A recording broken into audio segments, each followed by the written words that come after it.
almost done for the day, but still some important stuff to talk about, right? And I want to go back to the basics of the fact that really your IT budget is nothing more than the business investing in making itself better.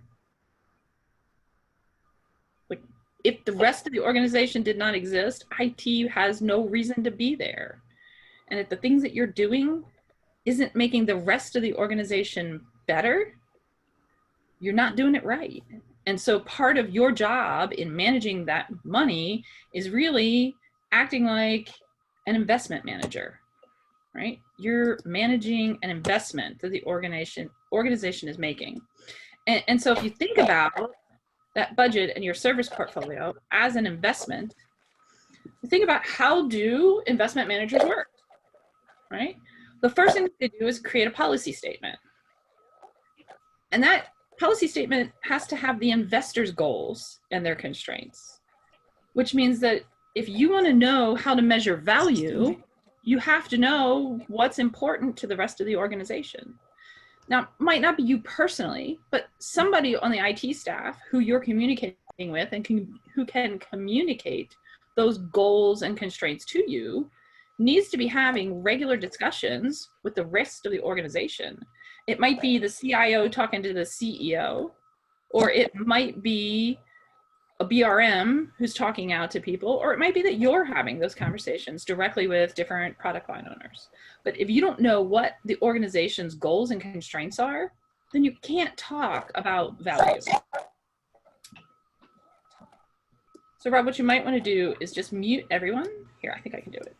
And that'll cut the background noise out, but we'll still allow everybody to still. Yeah, I'm looking for it, Nan. I got it. Okay.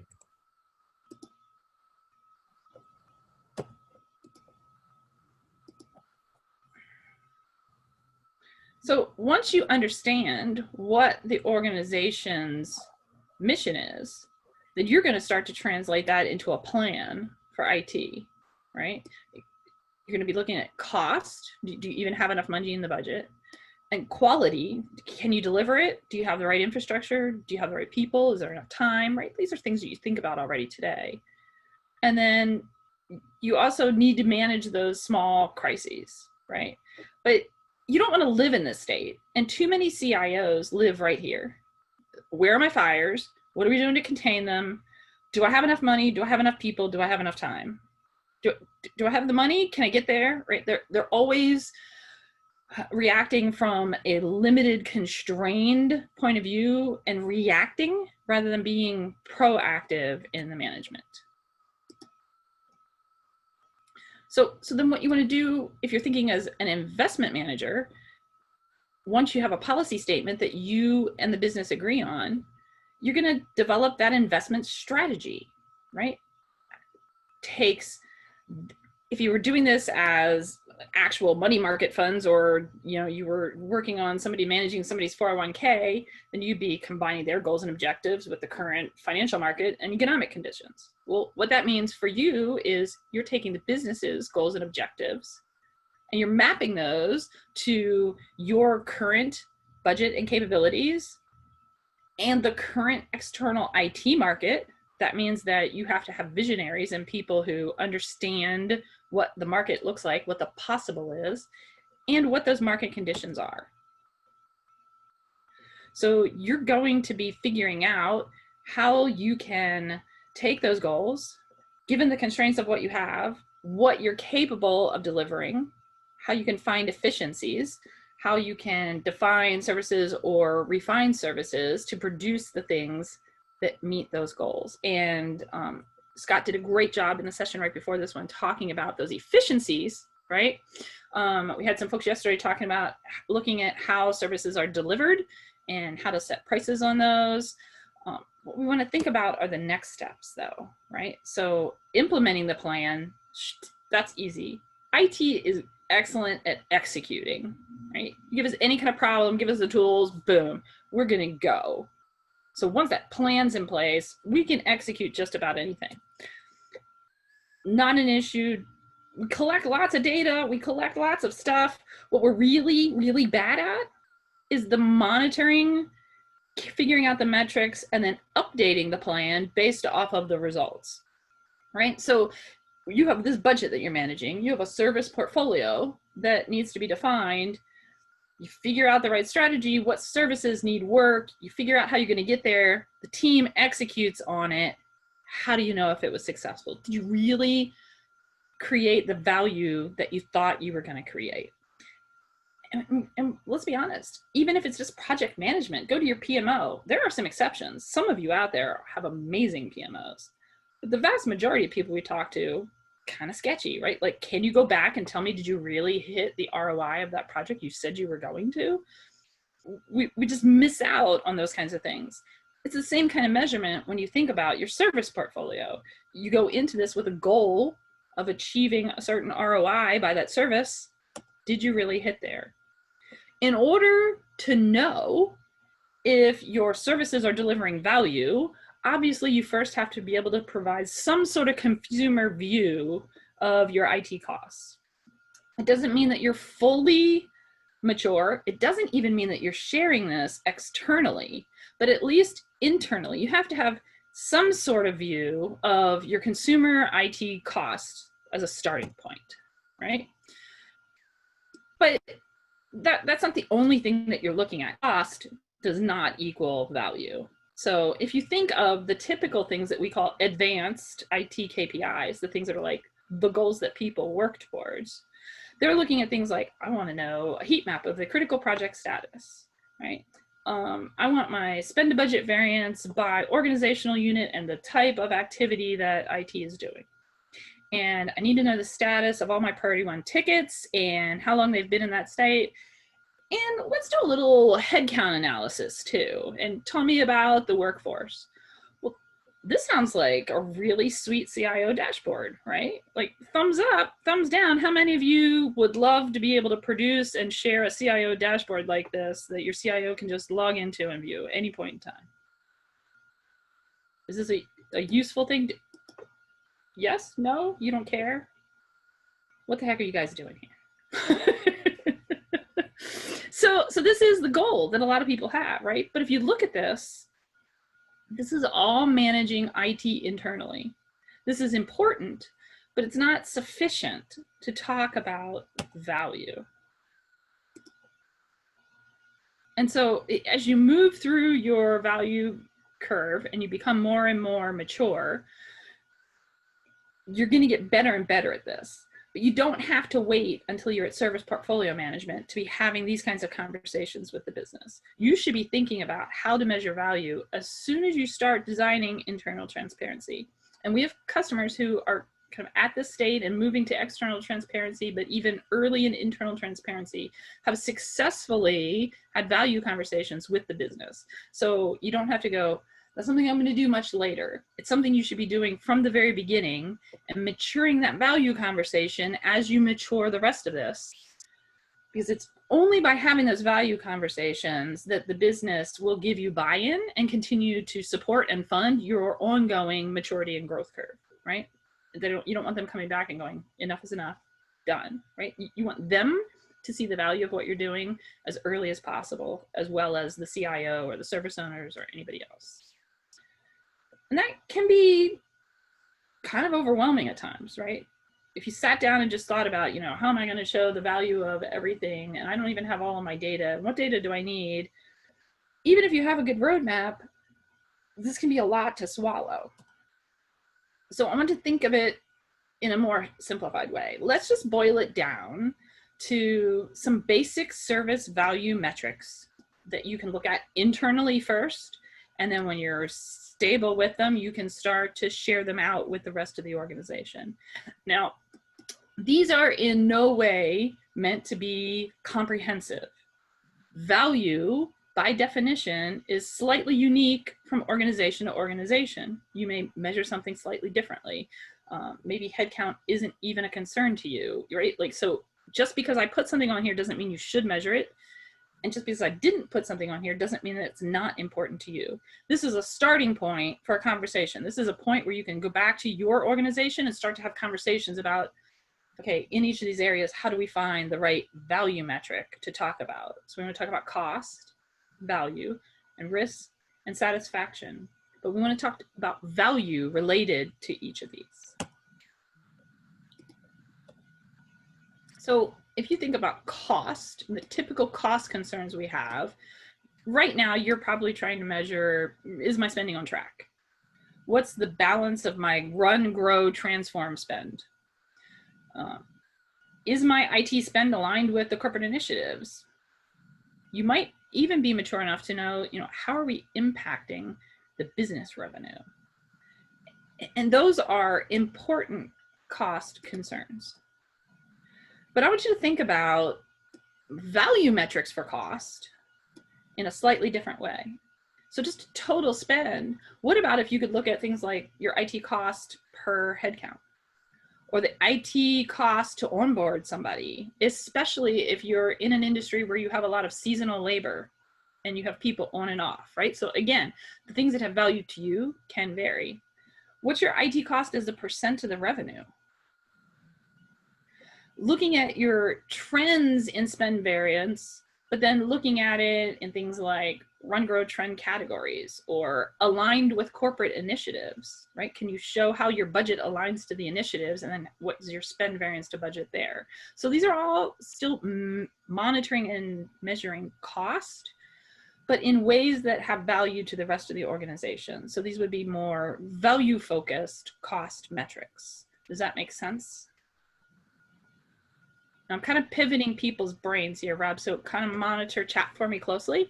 You guys have the ability, you can unmute yourself. So feel free to unmute and ask a question at any time. But if for some reason you're in a place where you can't unmute, go back over to Pathable, go into chat, and Rob is actively monitoring chat for us. And will let me know if you have a question about any of these that we can stop and discuss. I want to make sure that what we're doing here makes sense. So what are some different ways to find value itself, right? Pure value metrics. One of the things is, an easy one is the business value of the services you deliver. And that's being able to plug into the value stream of the rest of the organization. And value stream mapping and value stream measurement is an entirely different talk. But if you have questions about how to do this, you most likely have people and resources out in the organization that have already done a bunch of this work for you. You just need to plug into it. And I'm glad to answer questions about that offline and talk more about how you can get to that. What's the realized impact of projects delivered, right? That piece that we said we are too often missing. You said that doing this project, the business agreed that it would provide an ROI of $100,000. Did it really? Did it maybe provide 80? Maybe it was 160. Maybe it was hugely successful. We have to be focused and make sure we're going back and collecting that data and making sure that we could talk about, yeah, we spent the $60,000 on this project. We said we were going to have a $100,000 ROI. And look, actually it was 160. It was amazing, right? If you can have those kinds of conversations, the way that the business responds when you come to talk to them is completely different. One of the things that several of the people talked about yesterday was talking about profit impact, right? Understanding how your IT services tie directly to things that generate revenue for the company, and how the things that you're doing are helping maybe drive more revenue or lower costs so that you have more profit, right? Like what is that impact that you're having directly? Being able to measure that becomes very important. At an immature stage, it's very hard to do. Don't be discouraged. As you mature and as you develop those relationships, it becomes easier and easier for you to get there. What kind of efficiencies have you delivered? Have you made it easier for salespeople to close deals? Have you made it easier for doctors to deliver telemedicine? Think about the things that the business does and how you've made their life easier. Those are things that provide true value to the rest of the organization. And you always want to make sure that you're flagging and monitoring which projects are tied to improving business service value. So your projects should be either improving or creating new services. If they're not improving a service or creating a new service, then you have to start to wonder why you're doing it. So You can look at the money that you're spending on projects and how it's improving the business service value for that service. You're not going to have all those answers. A lot of that comes out of those discussions that you're having with your partners out in the organization. So some example metrics, things that you could be measuring and reporting on, the trends in the revenue impact from your IT initiatives. Chris Duderi yesterday showed a really nice little layout of a proposed IT value scorecard, right? An IT value report where he was showing the revenue impact from this. Was a nice little view. Rank your services according to their business value. This is an interesting exercise with people because it's not unusual to find that we go through and rank them to the business value and not to what IT thinks are important. And the time and effort and money that we're spending on those services aren't always aligned with the things that are providing the most business value. And sometimes that's okay. Maybe you have a money printing machine on the 15th floor and it runs automatically, and it's a program that you wrote 30 years ago and the organization just runs it on the mainframe and it goes, right? But it's also possible that you're spending lots of time focusing on things that you think are really important, but don't really provide that much value to the organization. You could be shifting some of those resources to things that help the business much more. When you design and monitor your service portfolio, we recommend that you have an agreed ROI for those services. So you want to know like what percentage of your services have achieved that ROI, or else what's your progress towards realizing that ROI.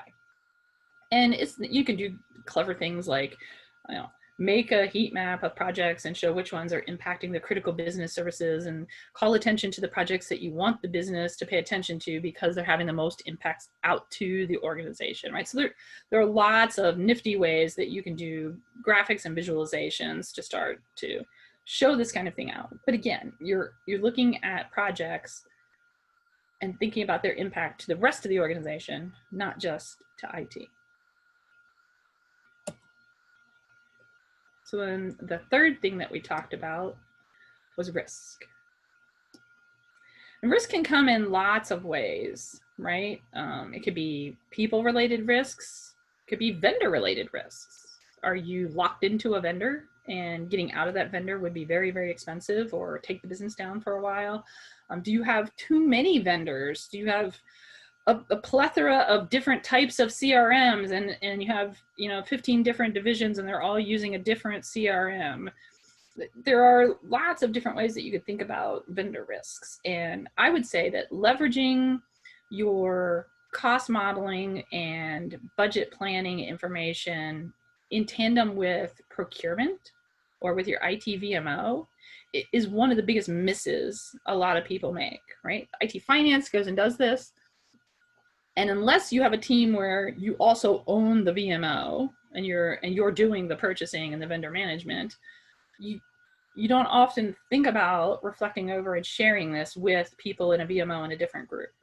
And those vendor reports and having the PMO have visibility into how the vendors they're interacting with impact the rest of the organization, or looking at a services view of spend by vendor and seeing that you have many vendors who are contributing to one service or many services that are covered by just a single vendor are things that purchasing really wants to know and help them do their job better. So if you're not already partnering with purchasing and sharing your reports out with them, you definitely want to think about how you can do that.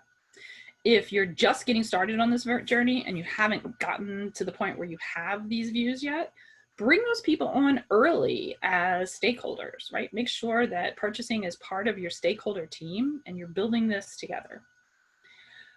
Infrastructure is always a risk.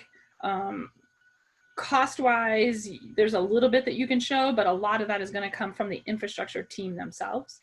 But cost of optimization and cost of operations is something that you can start to get into.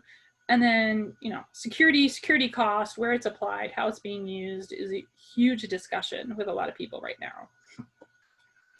Hey, Nan. Yes, sir. We got a question that I think is probably a good time to ask I mean, if you want to hold it till the end, but let me throw No, it out. no, no, no, no. Stop me anytime. Let's do it while it's in context. So here it is. Nan, our company's been moving heavily into agile development, Hmm. and IT doesn't want to talk about projects anymore, right? That's Instead, okay. instead it's value streams and capabilities delivered, right? It's CBA, awesome. right? CBAs aren't really being done. CFOs aren't overly comfortable. So how do you show value in that type of environment with metrics? Okay, so I'm going to go back just a little bit.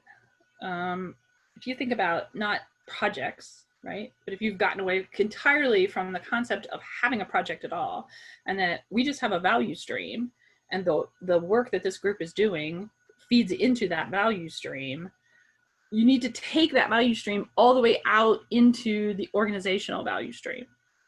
So then you can talk about the agile work that you're doing in different sprints, or even in an epic. I hope that you are using a SAFe methodology or something related to SAFe.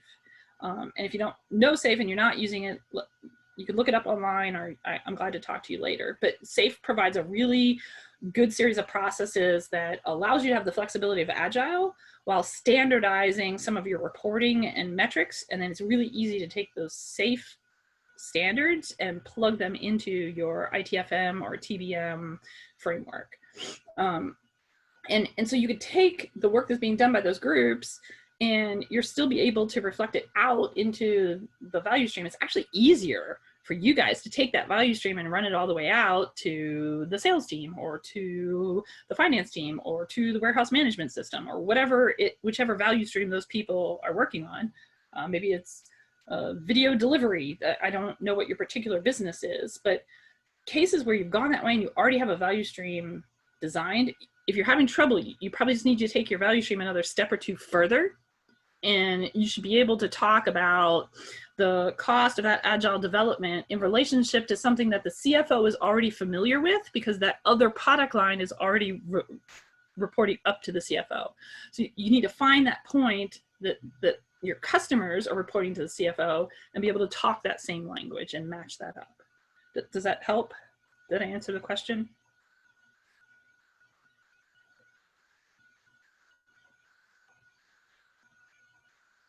If it didn't, go ahead and keep asking questions in chat and we can come back to it.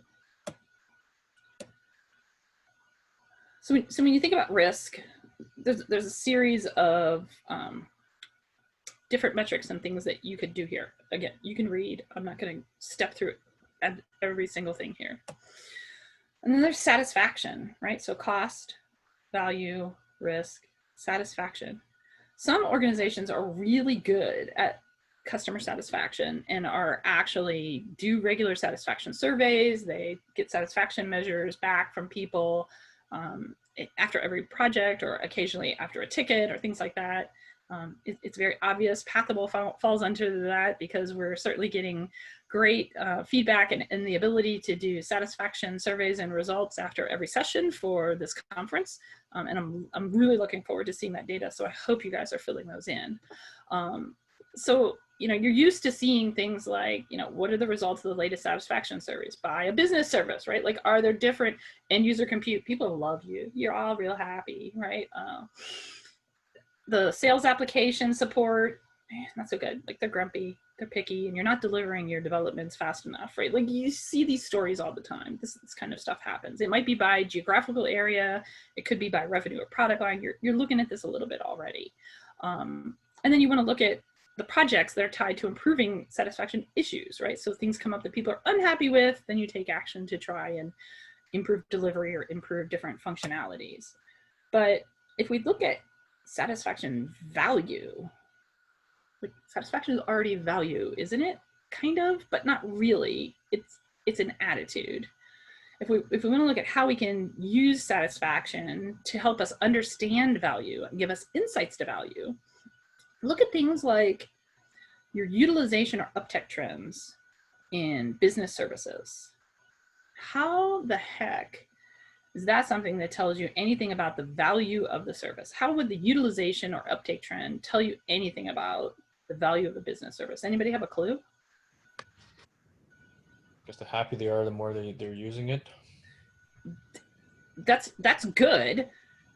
And it implies the negative, right? So the thing that we see more that happens is, because sometimes if it's their only option, they're using lots of it, they may or may not be happy. They could still be unhappy, but have to use it, right?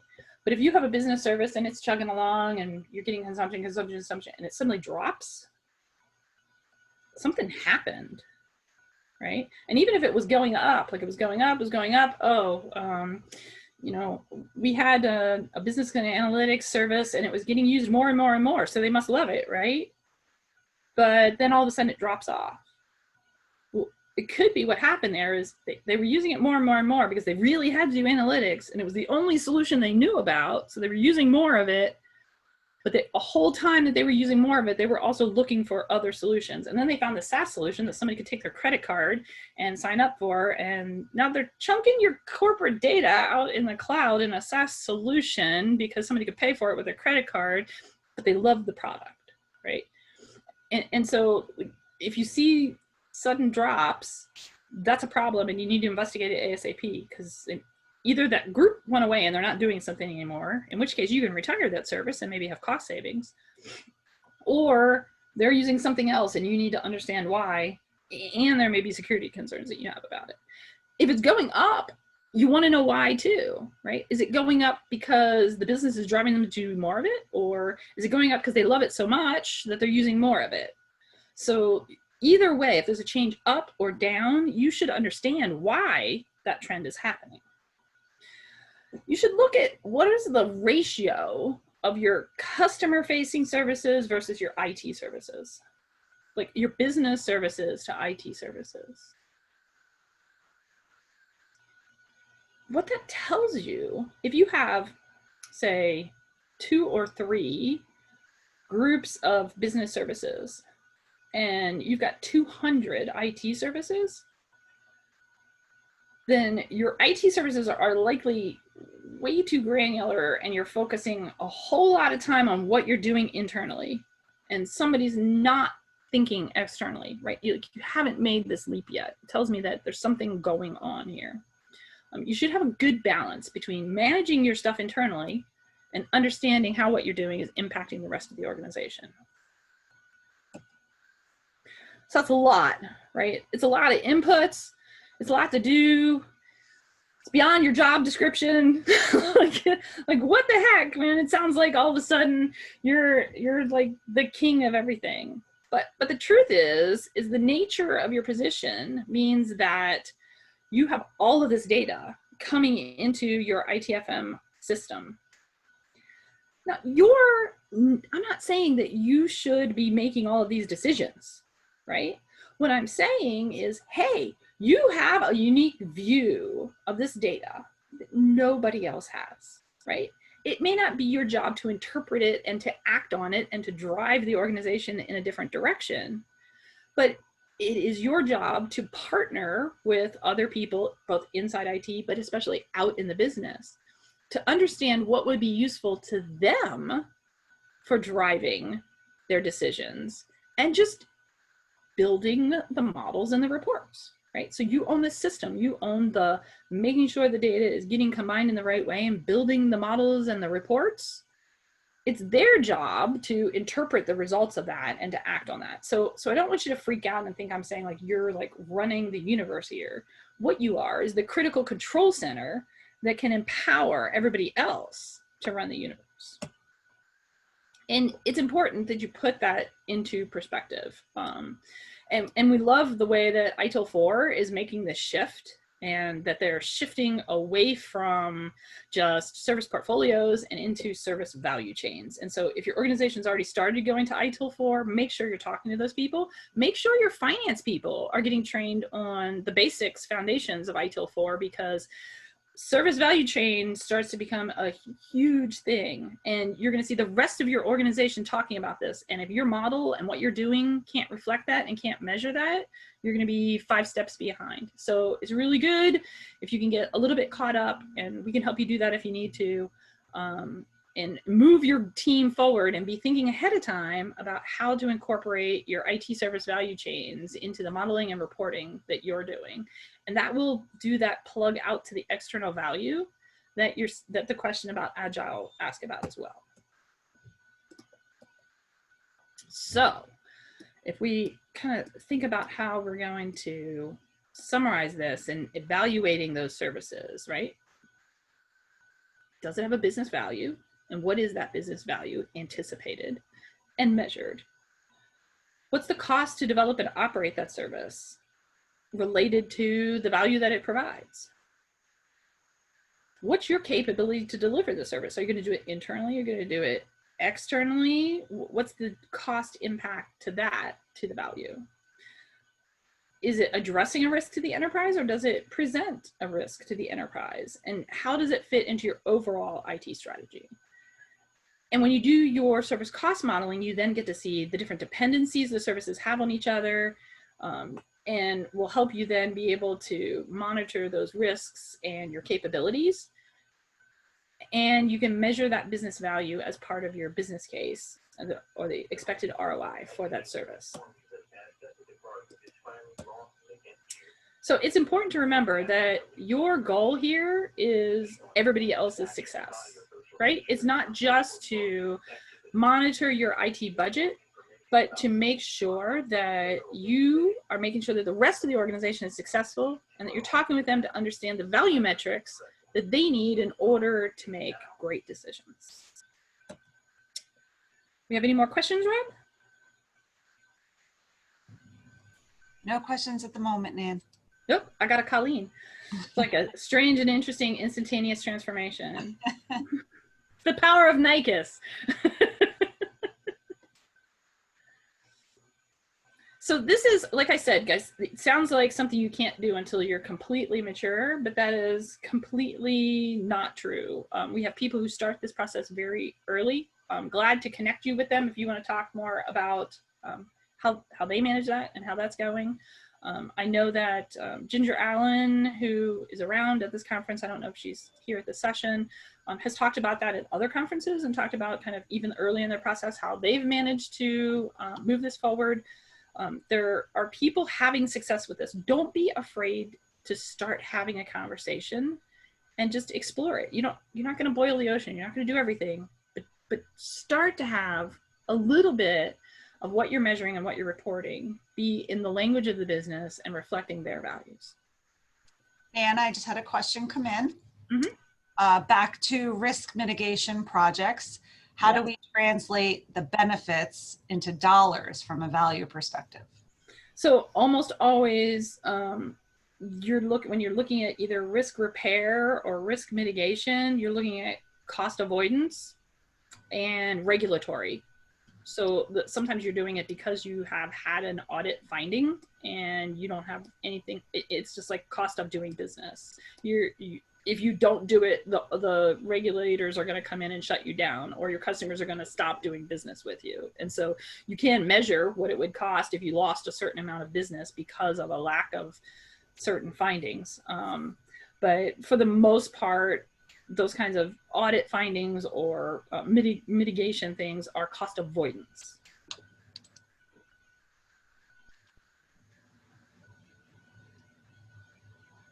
Other questions? Have we burnt your brains out totally and completely, or do you have just a little bit left for Rob's last session? And remember to unmute yourself if you want to ask a question directly. Hey, Nan, this is Ruben. Hey, Ruben.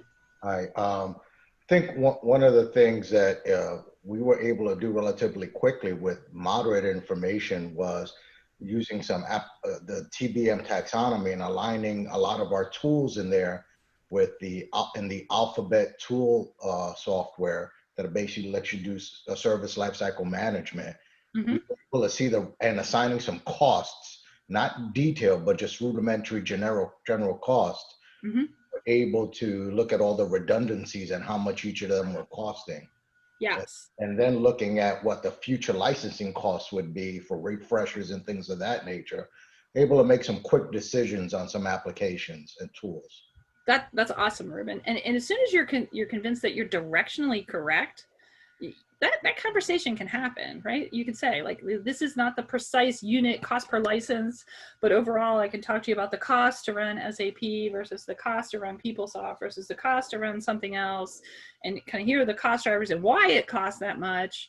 And oh, by the way, if you stay on this application, you're going to have to do an upgrade because it's at near end of life, and that's probably going to be like another $6 million investment. So Right. you know, where do we go from here? And again, most of the rest of the organization are good stewards of the money of the business. They're not trying to be wasteful. They just really have no clue about what it costs to do IT stuff and to run and use an application. And so giving them even comparative, this one is 2x more than this one, information empowers them to make great decisions. So I'm glad that you got to that early on, Ruben, and thank you for sharing that I'm not just like spouting nonsense here, right? No. Like, this is not just me talking. People are doing this. Please don't be afraid to try. I worked with Colleen at a client. We worked at a client together in Pennsylvania on an ICAS implementation. Mm-hmm. One of the things, though, Nan, is that people need to know what defines a good cost steward, right? We don't usually provide them with the roles and responsibilities within an ITFM practice for what's finance's responsibility, what's a service owner's, what's a delivery manager, what's an app owner's responsibility, and that. And cost stewardship should be one of the threads that goes through all of them. Everybody, exactly. I completely agree with that, Ruben. We too often go, oh, the dollars, that's just IT finance. And you know, the service owners, the finance stuff is too hard. There's a good book, and I will look up the direct link to it on Amazon and put it on the chat. I don't know the author. I have no tie to it, but there's a book called Finance for IT Professionals. And it's really like finance basics, but written in terms for like people who manage data centers, people who do application development. And it's not a new book. It's been around for a while, but we find that it's a great way to like, look, you cannot tell me finance is too hard, right? You're doing all this other stuff. You're doing application development and writing code. You can wrap your head around a few numbers, right? It needs to be everybody's responsibility throughout the organization.